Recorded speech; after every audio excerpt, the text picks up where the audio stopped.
John chapter 7, Jesus goes to the festival of Tabernacles. After this, Jesus went around in Galilee. He did not want to go about in Judea because the Jewish leaders there were looking for a way to kill him. But when the Jewish festival of Tabernacles was near, Jesus' brothers said to him, "Leave Galilee and go to Judea, so that your disciples there may see the works you do. No one who wants to become a public figure acts in secret. Since you are doing these things, show yourself to the world." For even his own brothers did not believe in him. Therefore Jesus told them, "My time is not yet here. For you any time will do. The world cannot hate you, but it hates me because I testify that its works are evil. You go to the festival. I am not going up to this festival, because my time has not yet fully come." After he had said this, he stayed in Galilee. However, after his brothers had left for the festival, he went also, not publicly, but in secret. Now, at the festival, the Jewish leaders were watching for Jesus and asking, "Where is he?" Among the crowds, there was widespread whispering about him. Some said, "He is a good man." Others replied, "No, he deceives the people." But no one would say anything publicly about him for fear of the leaders. Jesus teaches at the festival. Not until halfway through the festival did Jesus go up to the temple courts and begin to teach. The Jews there were amazed and asked, "How did this man get such learning without having been taught?" Jesus answered, "My teaching is not my own. It comes from the one who sent me. Anyone who chooses to do the will of God will find out whether my teaching comes from God or whether I speak on my own. Whoever speaks on their own does so to gain personal glory, but he who seeks the glory of the one who sent him is a man of truth. There is nothing false about him. Has not Moses given you the law? Yet not one of you keeps the law. Why are you trying to kill me?" "You are demon-possessed," the crowd answered. "Who is trying to kill you?" Jesus said to them, "I did one miracle, and you are all amazed.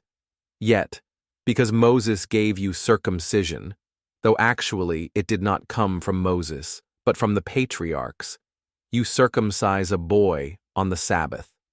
Now, if a boy can be circumcised on the Sabbath, so that the law of Moses may not be broken, why are you angry with me for healing a man's whole body on the Sabbath? Stop judging by mere appearances, but instead judge correctly." Division over who Jesus is. At that point, some of the people of Jerusalem began to ask, "Isn't this the man they are trying to kill? Here he is, speaking publicly, and they are not saying a word to him. Have the authorities really concluded that he is the Messiah? But we know where this man is from. When the Messiah comes, no one will know where he is from." Then Jesus, still teaching in the temple courts, cried out, "Yes, you know me, and you know where I am from. I am not here on my own authority, but he who sent me is true. You do not know him, but I know him because I am from him, and he sent me." At this, they tried to seize him, but no one laid a hand on him because his hour had not yet come. Still, many in the crowd believed in him. They said, "When the Messiah comes, will he perform more signs than this man?" The Pharisees heard the crowd whispering such things about him. Then the chief priests and the Pharisees sent temple guards to arrest him. Jesus said, "I am with you for only a short time, and then I am going to the one who sent me. You will look for me, but you will not find me, and where I am, you cannot come."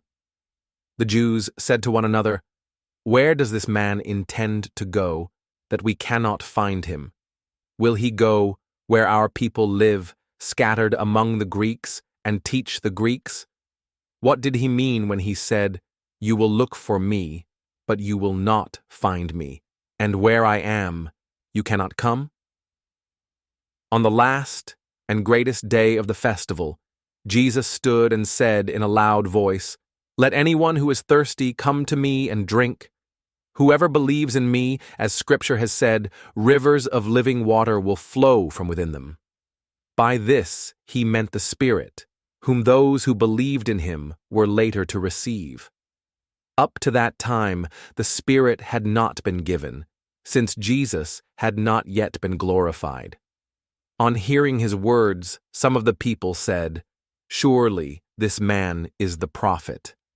Others said, "He is the Messiah." Still others asked, "How can the Messiah come from Galilee? Does not Scripture say that the Messiah will come from David's descendants and from Bethlehem, the town where David lived?" Thus the people were divided because of Jesus. Some wanted to seize him, but no one laid a hand on him. Unbelief of the Jewish leaders.